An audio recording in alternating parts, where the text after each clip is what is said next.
I mean, I had done some projects before and I kind of run the gamut of, okay, well, I guess I'm not going to get into Sundance and sign a 3 picture deal tomorrow, and kind of understanding, which was, when you're in your young 20s and, you're thinking that this is what I want to do and this is what I want to go after, which is great. I mean, it's a nice dream to chase after, and, it's tangible, but just hadn't worked out for me. So my perspective had shifted a little bit to like, let's just enjoy the process and enjoy, like I had already made a couple short films and just kind of chased, the festivals and I guess success. And it worked out, but maybe not in the way I thought. My name is Wes Gibbons, and welcome back to the Tungsten Originals podcast. You just heard part of my conversation with filmmaker Jeremy Mohler. We discussed producing independent projects while working professionally, his advice for budding filmmakers, and what he's learned as a second AD on Law & Order SVU. Now sit back, relax, and enjoy. Episode 67 of the Tungsten Originals podcast.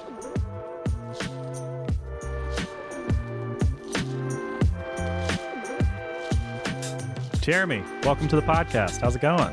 Hey, Wes, it's going good. Thank you very much for having me. Yeah, absolutely. As I was just telling you before we started recording, I feel like this episode is long overdue because we are coworkers at Law & Order SVU, and I invited you, I feel like, to come on the podcast back in like January or February, which is technically not that long ago, but feels like forever ago. A lot has happened between now and then. Yeah, exactly.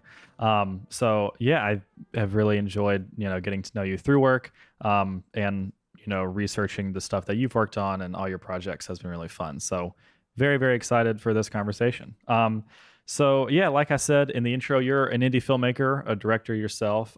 We met on Law & Order SVU. You're a second AD there. But before we get into all of those parts of your career, I want to learn more about how you got started in this in the first place. So when did filmmaking start becoming a part of your life?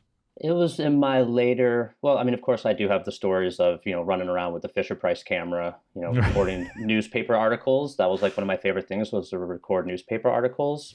Very interesting subject matter. So anyway, it felt like it was kind of ingrained from a young age. But then in my late teens, really started to kind of take an interest in doing it as a profession. And honestly, documentary filmmaking was kind of my first like strong thought of something I wouldn't mind doing as a career. And then kind of in one of those, moments, saw a specific movie that really shifted my head towards narratives and very much feeling the comfort zone of what that would be for me creatively. And kind of went from there with the vision of being my own writer, director at some point. And it's still a path that I'm on, and getting into the industry as a production assistant, as so many people do, to kind of crack into an industry when you have literally no connections at all, which was my case, was my path that I took, and have kind of just rode that path up to being a second AD on Law & Order SVU, and along the way kind of kept my vision of, towards filmmaking and directing on my own as much as possible. So did you go to film school? I did not.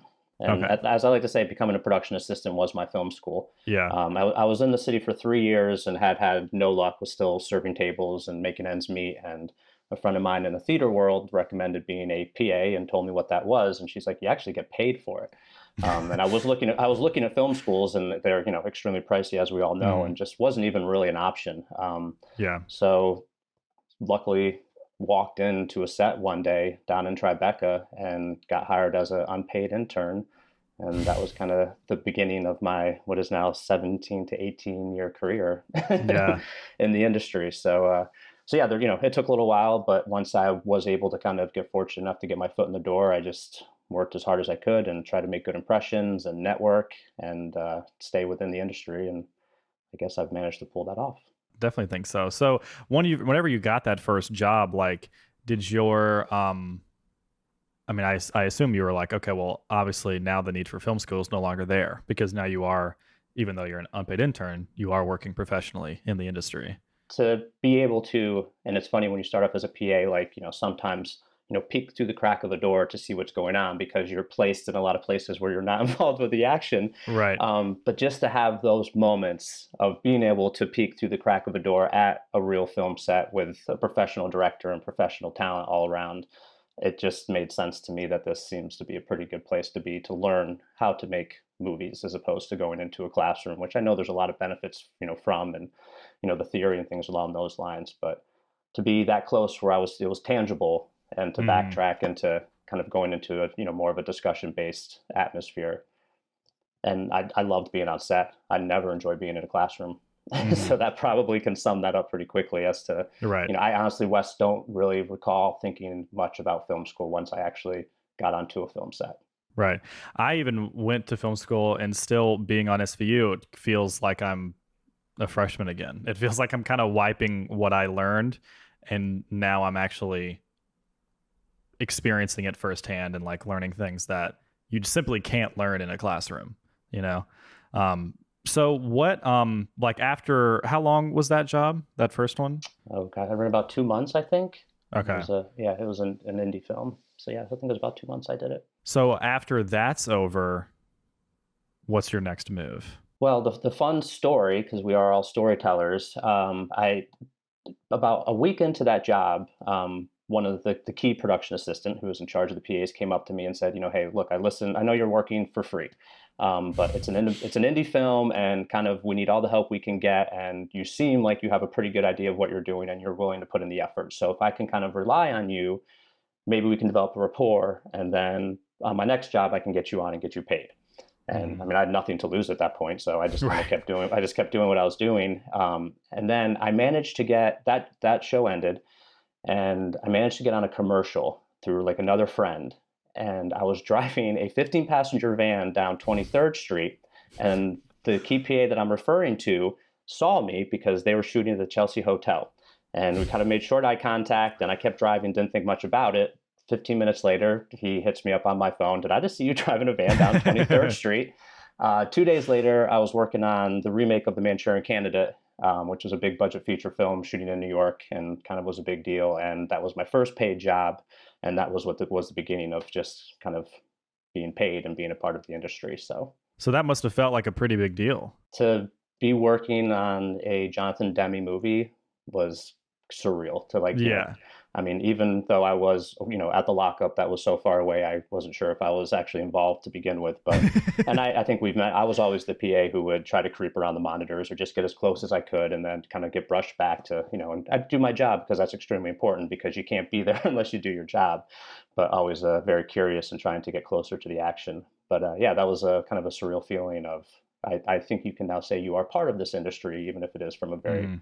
limited standpoint. And then the goal became, what do I need to do to get closer to the action where they're actually, creatively making this? So And so, of course, like we were saying, when you're working on those first jobs, you're learning so much because it's all so brand new, even if you do have a film school background like I do. What do you think was the biggest thing that you learned in those early years of being the grunt work PA, the lockup PA? I mean, number one is just the amount of time that you have to put in to being a part of this industry and at the part of the process. I mean, Mhm. it's can be very glamorous from the outside looking in, and it's a lot of dream of people's because they think it's just going to be a lot of fun and really cool and all these things, which are all true. Mhm. But the amount of time and effort and energy and brain power that you have to put in to be a part of a project from the beginning to the end is, it's extremely draining. And it's, I mean, it's a people, I've seen people get weeded out very, very quickly, Yeah. especially when you have no reward as a production assistant. I mean, there's really nothing at the end of the day that, oh, I was involved with the process, or, just so cool to be here. I mean, it is sometimes you don't see anything that's happening on set. You're getting Mhm. water, you're doing very bottom of the barrel thing. But I think for those of us who can appreciate just even being at that point and sticking with it, then eventually you make progress. And like I said, kind of get closer to the action. Yeah, exactly. So, after the Manchurian Candidate, like, was the work starting to be more consistent? Yeah, I developed some very good relationships, including with our first AD on SVU, Matt Mason. Manchurian Candidate is where I met him. Mm. So once you get a network, and you establish relationships, and you are loyal to them, Mhm. then you can kind of ride with those relationships for a while. Because, I mean, as you've learned with your time, I mean, the amount of time we spend together personality goes a very, very long way. Yeah. So, Yeah. and we've always said, like, we can teach a nice person, how to do what we do. Like, if they're not nice, then they're the best, PA if you ever will, or whatever it might be. Mm. It's, we'd rather almost not deal with it because of the amount of time you have to spend together. Right. So I kind of became part of, this network of, friends that I knew that we all worked well together and kind of had similar visions, and just you kind of would go from show to show. And even if you broke away to do something else, you might come back, after the next show. And that was kind of, I just kind of rode that path for a while and was very fortunate to work on some incredible projects and have Mhm. amazing life experiences. And it was kind of the glory years of my production career, I like to refer to as. Right, right. Yeah, I was looking through your IMDb and I saw that you worked on Boyhood. That seems like a really cool film to be a part of. It was. I mean, I've lived in New York for quite a while, as you know, and that's where my production career started. And then I spent time in Austin, Texas.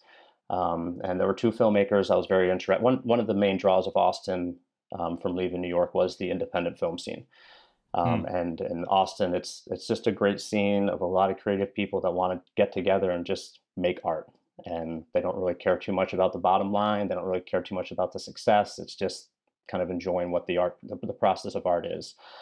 So that was like a really cool thing to kind of walk into. But as I moved to Austin, and was really into the film scene, Richard Linklater is, of course, somebody, and Robert Rodriguez was the other one who I just kind of wanted to seek out and see what I could learn about them. The same matter, become very intrigued by Richard Linklater and what he was all about and what he represented. And then got to be a part of a few of his movies. I also did Bernie and Everybody Wants Some, Mhm. which was great. Boyhood was interesting, but it's funny because of all my experiences. I mean, I did 1 year Boyhood, which was equal to 3 days of shooting. So Wow. it's one of the biggest, it's one of my biggest credits, and it's something everybody asks me about, but it's honestly like a blip on the radar because it was honestly, West, a handful of us who got together on a weekend and shot a few scenes for the movie. It was as casual as you can imagine. It was in no way what felt was going to be like, a transcending film that was going to be nominated for awards. Like, Right. it was just, I mean, but that's kind of the way things also were done in Austin. I mean, things are just a little Mhm. more simple and not as big of a deal from a production standpoint. So it was very cool to be a part of it. Mhm. But it was, I guess maybe the experience was not as big as the outcome of the project by any means. Right. But Right. to be a part of what Rick was doing was incredible because I had heard about it as soon as I got there. I mean, there was this myth of this project that Richard Linklater was making, where he'd been shooting it for whatever it was at that point, 7 or 8 years, and Right. like it's still confusing to get the concept of it, until you become a part of it, and it's like, oh wait, we just shot this year. And it's like, yeah, that's year 10 or year 9, I think was the one I did, and they'll get together next year and they'll do the same thing. And then when it Wow. came out as a movie put together, I mean, that's when my mind was blown. Like, wow, Yeah. that's pretty incredible what this guy accomplished because it was so seamless and so smooth. Like, Mhm. it felt like it was shot over 2 to 3 months, but not the case at all. So Yeah. very, very cool to be a part of that and anything that Linklater has done. Mhm. And can you talk a little bit about Mr. Rodriguez, because I think there might be some of my peers that don't know as much about him as they should, because I I didn't even fully learn about him until like later on in film school. But didn't he write a legendary film book that I can't place the title of? Did, and I read it. Rebel without a Rebel crew. Without a Camera, Without a Crew. Yeah, Without yeah. a crew, yes. And a very fitting title. I've never met him. I actually never worked on any of his projects. But read that book before I moved to Austin. Like, I think maybe, I'm moving to Austin in a month and I'm going to read this book. It was very like Yeah. fresh. And it's incredible what he did and the kind of thing you and I and anybody who's trying to make something out of nothing. His drive, obviously the creativity was there and the vision was there, but his drive to actually make his product and make his movies and what he had to do was just really kind of innovative and something you had to respect. Hmm.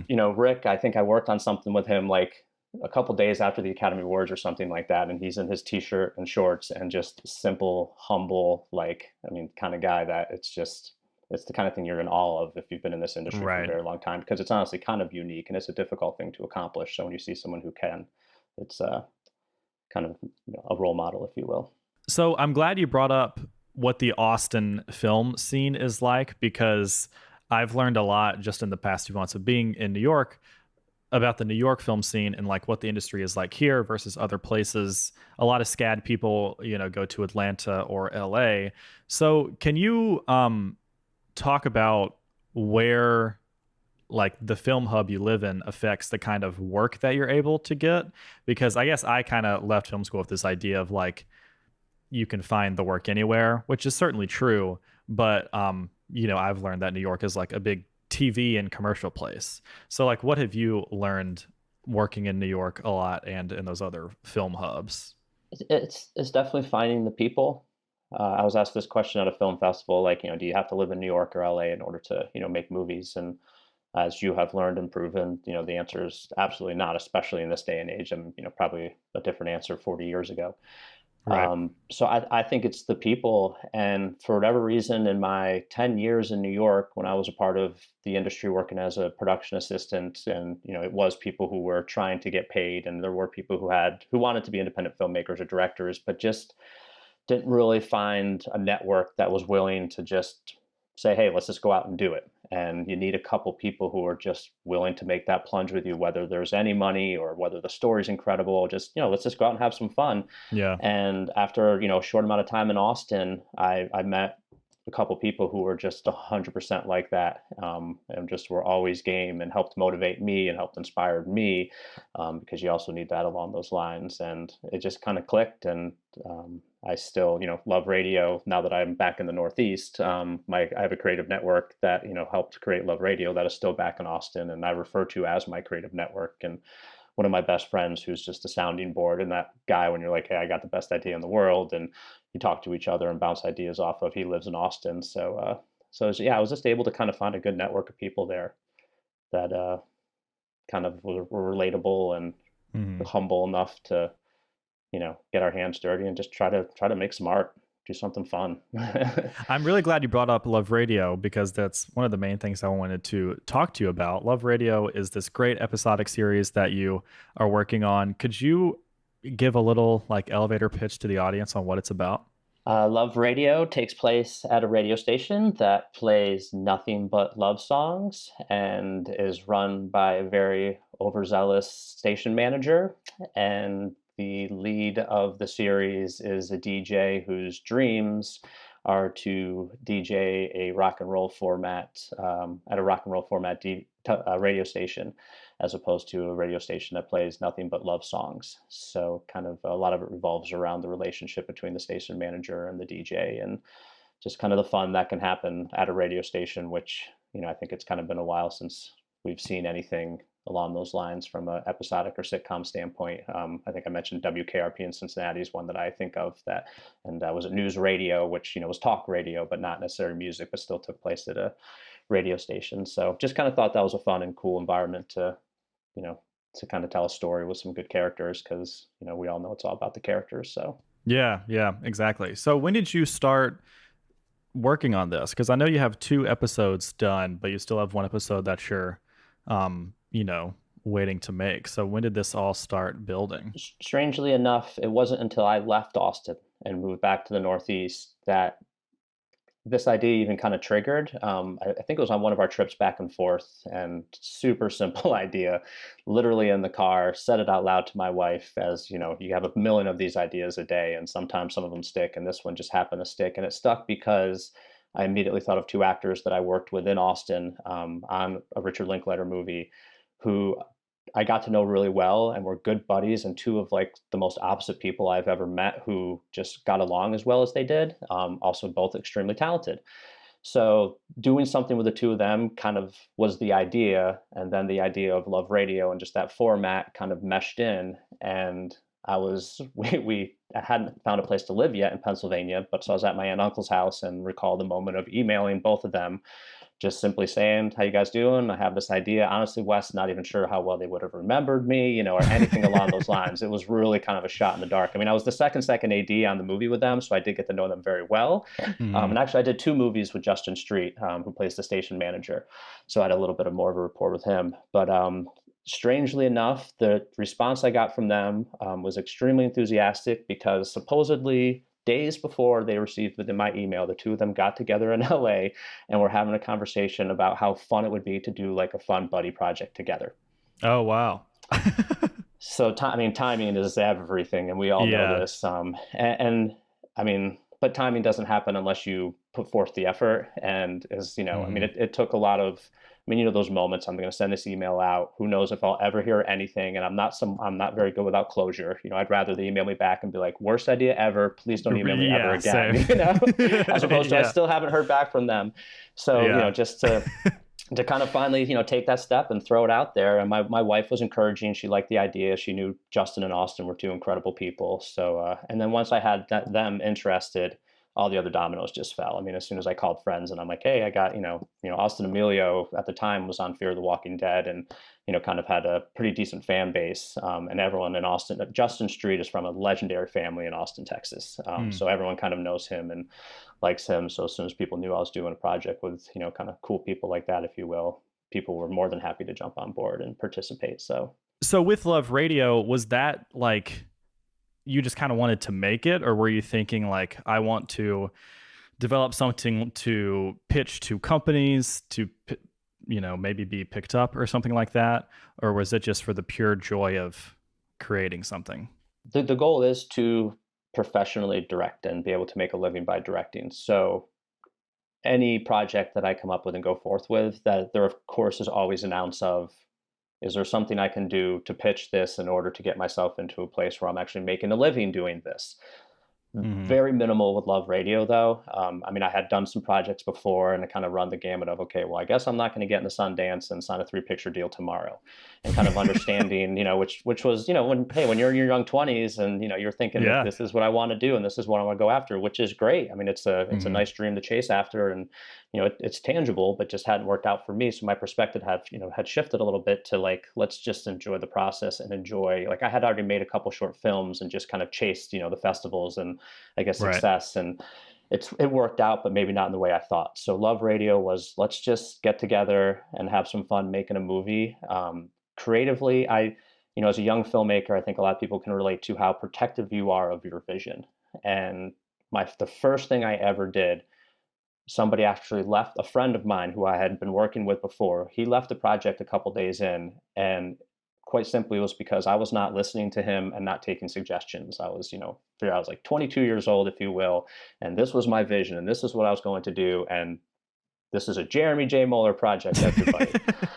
Great lesson to learn at a very young age. Probably Yeah. one of the smartest people, and you know, I love that he left because it took me, you know, a little while. He came up with some excuse why he had to get back to the city or something like that. But then I kind of put it together, and it was a very good learning lesson. And I tried to grow out of that each time to the point where I got to Love Radio. I was like, everybody and anybody put it on the table, completely collaborative. Like, yes, I called my script the blueprint, and told the Mm. cast that as well. Like, you know, two very funny, creative guys and just like here's our blueprint. Let's all get together and go forth and kind of see what happens and Mm. have a lot of fun doing it. And it was so much fun. We did it again and are hoping to get together to do it at least one more time. Yeah. So Yeah. and it was just a great learning experience. I mean, even there was something in the script that Austin completely interpreted different than I did. So if the audience goes and watches this, there's a comment about Michael Bolton, and one of the DJs is playing Michael Bolton, and I wrote it as if this is a joke. Like Austin's character comes in, and the DJ before him mentions how he's played Michael Bolton, and Austin, whose character, who's kind of the hip, cool character, is supposed to sarcastically make fun of the fact that this DJ played Michael Bolton. Well, Austin read it as no, like he's actually offended because he loves Michael Bolton and he wants to play Michael Bolton, which complete opposite of what I Right. wrote down, but so much more funny and such Hmm. a better play on it. And that those moments where you're like, oh my gosh, I'm Yeah. glad I'm not a closed-minded director because you would miss out on so many amazing moments like that. Hmm. Yeah. So Yeah. that's what made Love Radio so much fun. And I think why it turned out kind of the way it did, just because of let's just get together and have some fun and make something that hopefully people will enjoy watching. Yeah. I think that can also influence like the end product to the audience. Like, I think as an audience member, you can tell when people enjoyed making something, um, or when they didn't, or when, like you said, it was a collaborative effort in which everyone felt as if their opinion was heard instead of like in our tour, you know, filmmakers type vision. And I definitely got that by watching Love Radio. I was like, these are just some filmmakers coming together and doing what they do best and having like a ton of fun with it. And as an audience, it's like giving you permission to have fun as well. So I definitely got that whenever I was watching it. Well, that's great. I really appreciate that. It's also a good way to get people to come back and maybe work for free again. Right. Yeah. Because you can ask people to work for free once. When you ask them to do it again, you're really pressing your luck, or at least you understand when they say no. But when it's such an enjoyable experience, it's like, yeah, let's all get back together again and have the party and make another one. So, and I'm trying to bank on that again, because it is, as you also know, it's difficult to get everybody together, and it was Yeah. difficult to get people together a year ago, and now with the current Hmm. situation, even more difficult. So, Right. but when it's friends coming together to hang out and make some art, it's a lot of people will show up. Yeah, and I'm glad you brought up the whole like if you treat people well, they'll treat you well. That's a conversation that I've been having with a few of the past guests, people who are my peers from SCAD, other indie filmmakers that are stumbling their way through the industry and trying to figure out this big world as we all are. And specifically this episode with Nicole Barley, who's a filmmaker that I'm working with on a few short films, we were talking about how like there's this idea inside the industry and just like kind of outside that you hear like, oh, well, everyone's an asshole, and you just have to deal with it because people are assholes. And I don't know, we were kind of just talking about how like that it doesn't have to be that way. Like you actually make a better project if people are enjoying working on it. And that's definitely a fear of mine when I'm making something. Like I of course want the thing to be good and I want the story to be effective and to connect with audiences. But it's such a fear of mine that a crew is going to go away and I'm going to be the director of the set that they talk about. That was like, that was a shit show or that was terrible for X, Y, and Z. You know what I mean? Yes. So very, very glad that other people think that same way. So I want to dive into your experience working on SVU and how you got, into that world. So I know you said you met Matt Mason. Is like, how soon after that project did he bring you to SVU, or did you both end up at SVU? Like a decade and a lifetime in between. Okay. So yeah, so Matt and I came up as production assistants like right along the same time, and kind of had been doing Hmm. it around about the same amount of time. I think he started before me.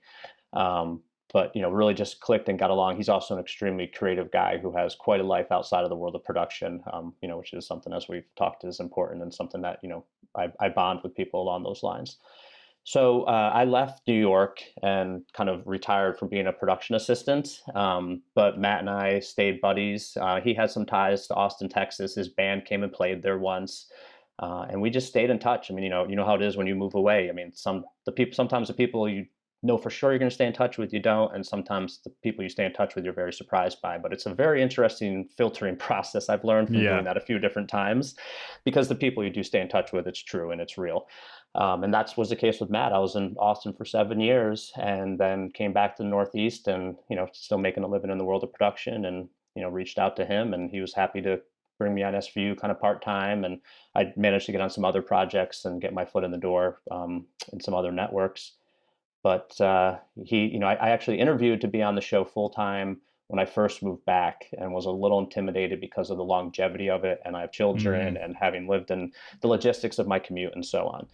So it didn't work out at that point. But then, honestly, right before COVID, I was on the show part time one day, and he mentioned the idea of me possibly coming on full time when the show came back, and the show got shut down 3 or 4 days after the fact. So, that kind of scrambled that whole plan. But then once we got through COVID and they got back to work, he gave me the call. And at that point, it was the easiest yes I had ever, Hmm. had when it came to taking work, for so many obvious reasons. But, Hmm. an incredible opportunity on an incredible show with, like we discussed, a lot of really good people. Yeah. There, I think, to elaborate a little bit on your point about just the industry becoming nicer, it has in the Yeah. almost 2 decades I've been a part of it. And granted, I started as a low end PA, who they get treated differently, even sometimes by the nicest people. Hmm. But now, not necessarily. Like now, I think people have learned that you can still accomplish this, and you can still have authority, and people will still listen to you, and you'll still have Hmm. your control, and sometimes maybe even a different, better way if you're kind about it. Yeah. And that's just been like a really kind of interesting thing to see over my time. So that was just a little side note along those lines. But yeah, so got the opportunity and hopped on board. And as I mentioned earlier, I've had my head down for the past 7 months, and now I am in the middle of prepping my last episode of season 22. Yeah, yeah. Got about a month left, actually. So I feel like an episodic show like SVU that's been running for almost my entire life. I think something like that is a really cool learning experience for a director because, like, as a second AD, you're getting to work with a new director pretty consistently. Like, of course, I mean, SVU, like, at least it seems I'm acting like I'm an expert and I know the least amount, but it seems like there's like a rotation of people, a pool of directors that they pull from. But can you talk about what you have learned from working with these new directors? It is. It's been a little different during COVID. I Hmm. think normally they have almost a different director every episode during a regular Right. season. This season they brought on, like, for the first half, three, and they just alternated, which was neat because as opposed to one coming and going, I actually did get to develop a little bit of rapport and work on a couple different episodes, like Baton Silva, who I just did 3 consecutive episodes with. It From the position that I'm in, which is a lot of scheduling and things along those lines, but I get to, like we talked about, the film school of it, and this is a side that I've never been a part of because the preparation for episodic TV is so unbelievably critical, as it is in a feature film as well. But when you have the limited amount of time and space to accomplish what they do in episodic TV, if you're not prepared, disaster. So Hmm. watching the way directors prepare, the amount of questions that they have to answer, how important every little minute detail is, because that if that answer is not taken care of ahead of time, that could turn into a 2 hour thing the day of, and that's Right. just not the kind of thing you have time to lose. Yeah. And the political aspect of it, especially in a time of COVID, where you have to be willing to have an open mind, to watch the way the writers of this show and the director and the showrunner and the ADs and the producers have all come together to collaborate in order to make this happen, and the sacrifices they've had to make, whether it's creatively or the bottom line or from a timing standpoint. But in order to get this done, it's been a kind of, I mean, it's been incredible to watch, Hmm. especially during COVID times. So those are kind of more of the behind the scenes kind of political things that I've been able to kind of pull away from being a second AD on an episodic television show along these lines. So do you think that experience and what you've learned has changed your approach to being in those decisions, like being the director and the producer? Absolutely. Um, yeah, I mean, the thought of even this season alone, of, let's say I got a job as a director before the season of SVU up until now, completely changes the way that I would kind of handle a lot of situations. And I mean, I think there's this idea that if you're the director, that you're the boss and you're in charge and you're there to tell everybody what to do. And there are some directors that are like that, and there are, I've worked on a Michael Bay set. That's 100% what Michael Bay is like. That's what I've heard. Yeah. Yeah, his first AD will argue with him, who I actually know, and that's very entertaining. But with the exception of that, I mean, it's that kind of stereotypical thing that a lot of us fear, to be perfectly, honest. Yeah. But to be a director who is, again, just open-minded and willing to, kind of not sacrifice their creativity, but just bend it in a different direction, where for the sake of the process and the greater good, which is accomplishing, a complete episode of television, is willing to do so without any ego or any fight or anything along those lines. Hmm. Because, I mean, yeah, we all have our visions and our dreams and our, creative goals that we want to stick to, but they can kind of, if you're too stubborn about it, I think that can get in the way of you accomplishing what you're really trying to. Yeah. I really want to go kind of bring the audience to the conversations that we have at work about having your, the day film job, but also keeping that creative fire inside of you and doing things, outside of work on your own volition. Um, that is something that I think I had a really uh, bright-eyed, naive idea about before I moved up here. I kind of had this idea of like, I'll get any job that I need to pay the bills, and then I'll just like work 100% of my free time on making stuff. Um, and that is like possible, but in a way. But I think film students and film graduates, maybe you can be hit in the face with like you said, how much time you can dedicate just to being a PA, like 12 to 14 days on set, and then the commute, and like that's your life Monday through Friday, and so the time can almost evaporate in a way. So how do you exercise that, like, of course during COVID it's hard to make anything, but how do you exercise that like self-discipline to keep those passion projects going even whenever you have this full-time job and a family to take care of and all of that kind of stuff? That's kind of a natural fire that doesn't go away, even, even when I think it might not be there. I bump into you in the hallway, and 5 seconds later we're having a great creative discussion about stuff that has nothing to do with SVU or call sheets or COVID or whatever it is that we're Right. there doing at that time. Yeah. So that's the natural part of me, that the comfort that I have with chasing this dream is, when I kind of tapped into that comfort zone of like, this is what I really would like to do for a living. And if I never find a way to be paid professionally to support my family to do it, that's fine. I'm still going to chase this because it's just a part Mhm. of who I am. And, if I continue to make movies and they're as successful as Love Radio, that's great. As long as I keep, I can keep making them. That's kind of the mindset I've went to. And it's more relaxing that way. And I think better for, my process. You put a lot of pressure on yourself as a young filmmaker to produce something kind of overnight that, people are going to notice and, kind of put you on a pedestal so that you can go off and start making things on your own and making money doing them. But as you realize that that isn't always as attainable right away, you kind of have to shift your mindset and be a little more open-minded to the possibilities in front of you. And that's, I mean, if you talked to me 10 years ago about being an episodic television director, I probably would have scoffed at the idea because, even then I was still very focused on, one task at hand. But I have now shifted gears. And I think that's also been another thing. Episodic television directors do get a lot more creative input than I ever thought. I worked on a show in Austin that kind of wasn't the quality of Law and Order or Friday Night Lights, another show that I worked on, which is quality episodic television. This was not did not fall along those lines, and was really just left kind of a bad taste in my mouth. Like, oh, this is, what making episodic TV is. I want absolutely nothing to do with it. Like it's Mhm. almost like working on commercials in a way. Mhm.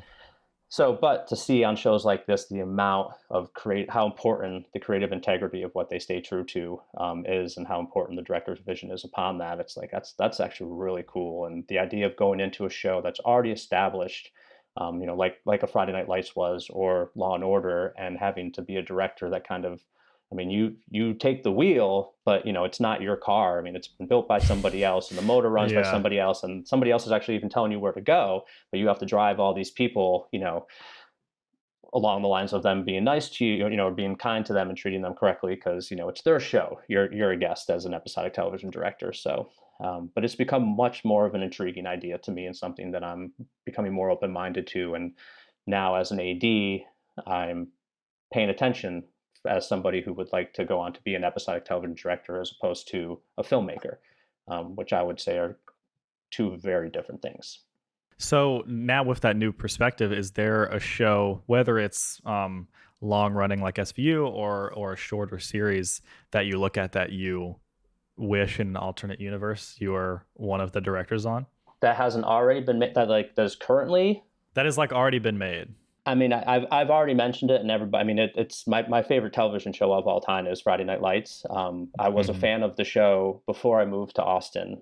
This is a short part of my Austin story, but another one of those two, like that I'll tell young people as you're coming along in this industry, as discouraging it can be. Every now and then, there's a moment where it kind of makes sense that you're supposed to be there. And Friday Night Lights was that moment for me when I moved to Texas, because I had stopped being a production assistant in New York. I was like a director's assistant. I did some editorial work, but just honestly was done with the grunt work of being a PA, and was at that point not going to continue to get into the DGA and become an AD in that whole process.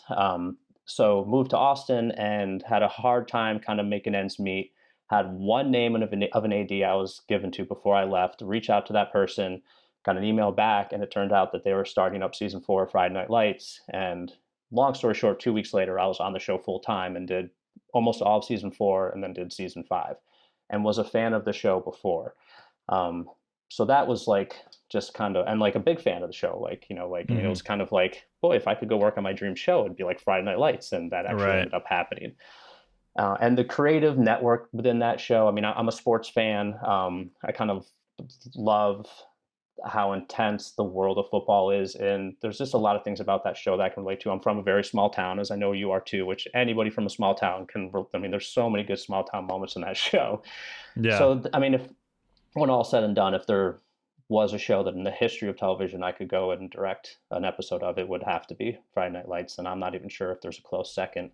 Cheers comes to mind. Yeah. Some of the classic episodic, shows that I grew up watching. I watched the Cheers pilot probably. I mean, I don't know what the record is, but I have a feeling I might be in the conversation. I love watching pilots of any successful television show, and the Cheers Yeah. pilot it's like that song that you want to listen to like every day because it's just one of your all-time favorite songs, and I'm a huge fan of that pilot. So Yeah, that's great. Friday Night Lights, and then maybe position 5, Cheers. yeah, Yeah, I that's like that. I like that. that's a I'm fun glad you question. Yeah, yeah. I'm glad you brought up being in the DGA, because that is another thing that was a foreign concept to me, and it's kind of still a foreign concept to me about how that all works. So, can you, I mean, of course, it's the Directors Guild of America, but can you kind of explain like how you got involved, and then how that can be a benefit to people who want to do what we want to do?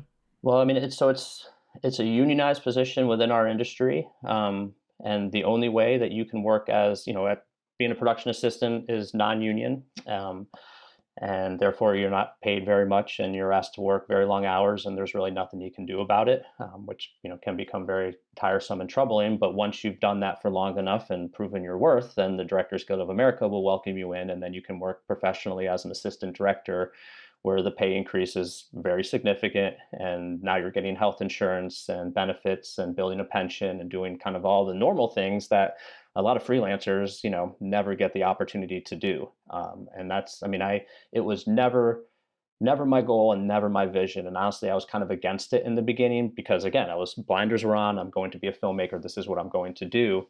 But then as time progressed and life progressed, and I actually ended up getting all these days, you have to have 700 days as a production assistant in order to join the Directors Guild of America, which is a long time on a set.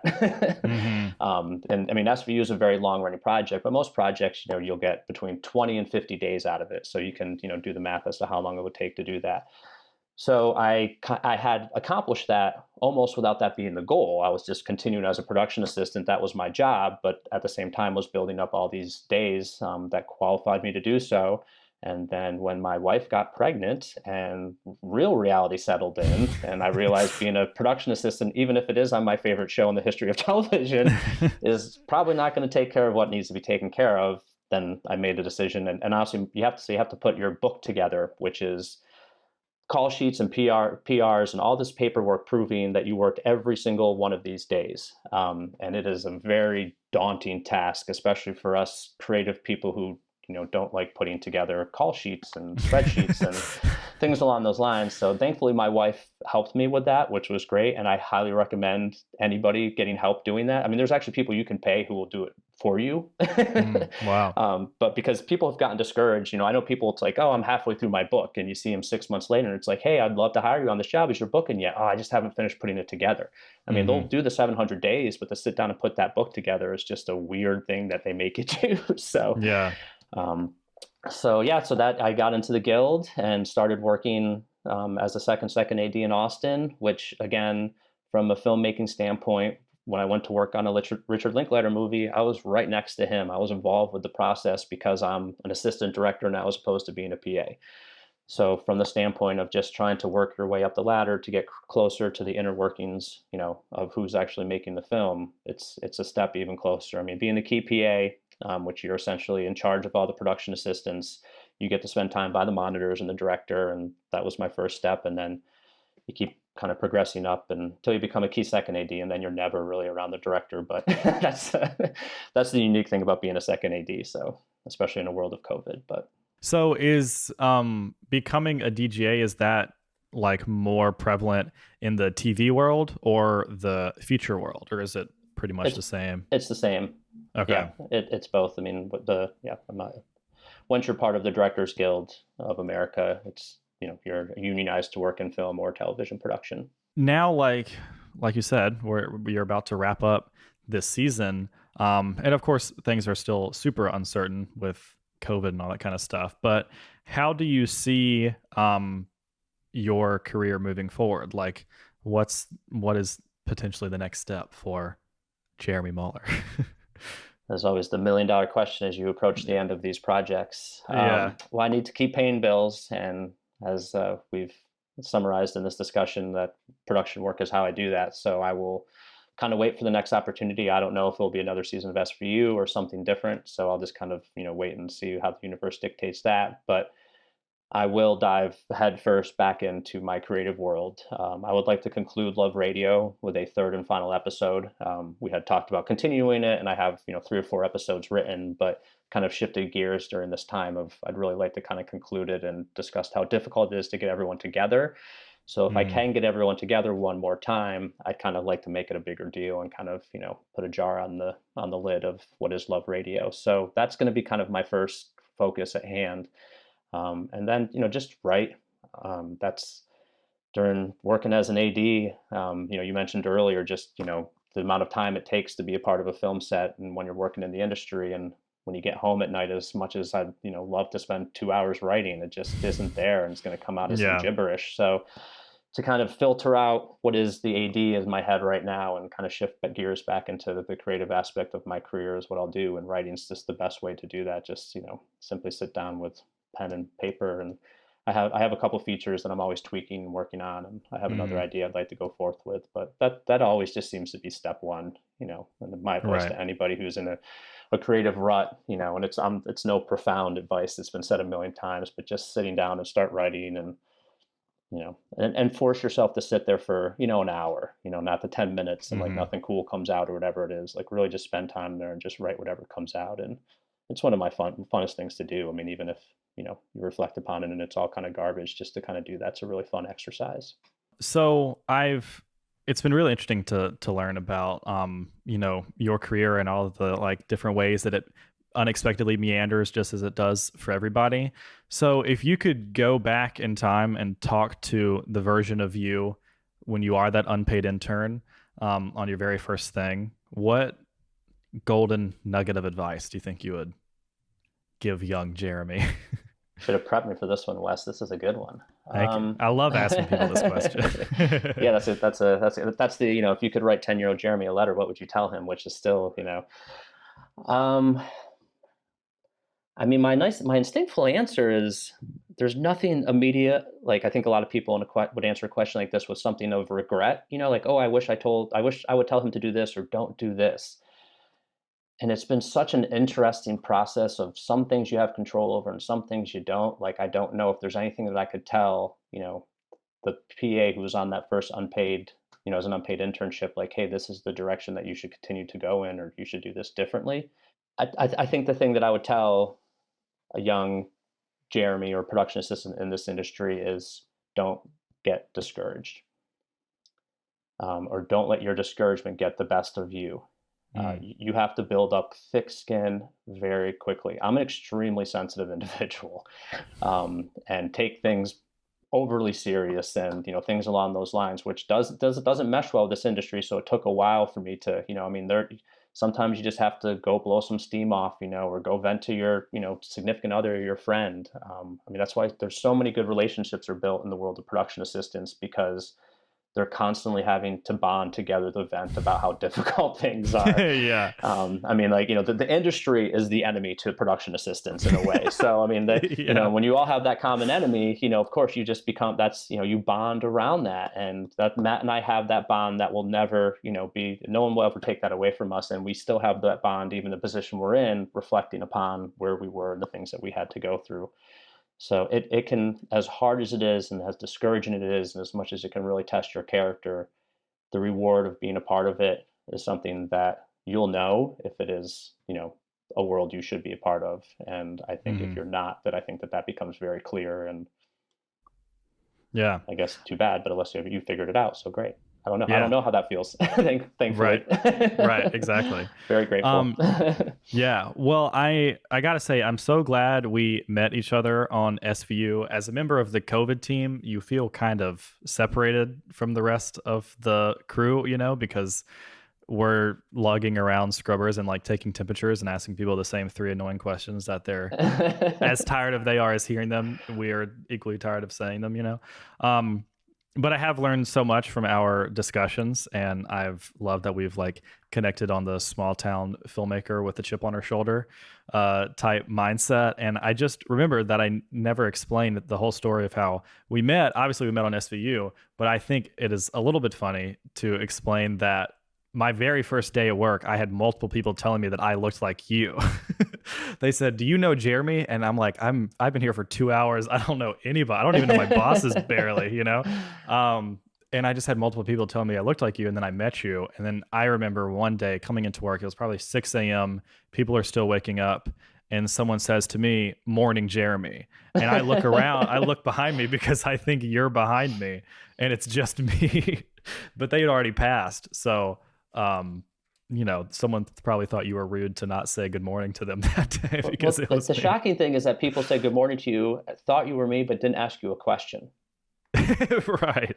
Because it's Right. very rare, you know, when I make my appearance in your world, I mean, usually in that length of the hallway, because, you know, people who are part of the show, I answer a lot of questions for people because I do a lot of the scheduling and I know a lot of the information before anybody else does. It's a huge part of my job. So usually the first thing people say to me is a question. So it's nice, but but yeah, that was kind of a funny coincidence. And then you got to be my son, which worked out great. And as we walked away, I said, you know, that's the guy a lot of people say looks like me. He goes, yeah, Daddy, he looks like a younger you. I said, well, you're right because he is younger. He does look like That me. is So yeah, that is true. a very Well, strange bond that we have, but it is true. yeah, exactly. I take it as a compliment. And it's cool, you know, you mentioned the whole COVID thing, and I mean, we are such an industry of repetition and just, you know, habits. And so all of a sudden there is this completely separate entity that those of us who've been a part of this industry forever have never had to deal with. And I mean, an aspect of authority. I mean, of us having to answer to the COVID world and comply with the Yeah. COVID world and do these things, you know, that were being asked of people. And at first it was a little bizarre. The assistant director office at SVU that had been the assistant director office for I don't know how long got taken over by the COVID team. Right. And It still says assistant directors over it. I mean, I know there's some people that are never going to get it. Was a tradition of that show was that office. It was Wow. before I was on full time, but I know some people that were very bent out of shape about the fact that that Yeah. office got taken away. Again, this was kind of before my time, so I didn't take it personally by any means. And I ended up with a Right. pretty nice office to begin with. So it all kind of worked out. So it was kind of weird in the beginning, but now I hope your team feels this way because it's the truth, but you're just part of the team now. I mean, it's just another Yeah. aspect of the crew. And I mean, there's a lot of us there who are doing things that maybe aren't directly connected to, you know, rolling and cut on set, if you will, but we're all there for the greater good of making a show. And without, you know, what you do and what Elizabeth does, I mean, it wouldn't be possible, as cheesy as it sounds. So Yeah. Yeah. it's been cool. And I actually went and tested at another show for the first time last week and kind of got a taste of the other, you know, world, if you will. And our setup and stuff is very comfortable and very nice. And I mean, we just have a lot of good people there, and I'm appreciating it more now towards the end than I ever have. So On behalf of the COVID team, we appreciate it. It is an interesting position to be in because like I interact with literally every single person at the beginning of the day. And so there's like no one I don't know now that I'm months into it. I can tell you exactly who someone is and like what their temperature typically is and that kind of right. stuff. Well, that's great. I mean, think of your network and the way it's grown. Yeah. I mean, just simply from, you know, some phone numbers or emails. I mean, you know, we're a perfect example of that. But, you know, and it's I think another good life lesson, like whatever it is to get your foot in the door of the industry, which can be very difficult. And if you want to be in Yeah. camera and your only option is to, you know, be a prop assistant or whatever it might be, you know, just get in the door and then Yep. start kind of navigating your way through, which is what I'm watching you do. And I'm excited to see what you do with it. Yeah, well, thank you. I really appreciate it. And I hope we get to work on something together outside of the SVU world on one of our passion projects. I think that'd be really, really fun. I would enjoy that as well. And thank you for bringing me to be a part of this. Yeah, absolutely. And everyone, thank you so much for listening to this episode. If you listen to the audio only version, be sure to check out the YouTube video. You can see some behind the scenes content from Love Radio and all these other projects of Jeremy's that we talked about. And yeah, just be sure to follow us on those social media things. And the next episode will come out on Monday at 9 a.m. Jeremy, thank you again. And yeah, see everybody in the next one. All right, thank you, Wes. Take care.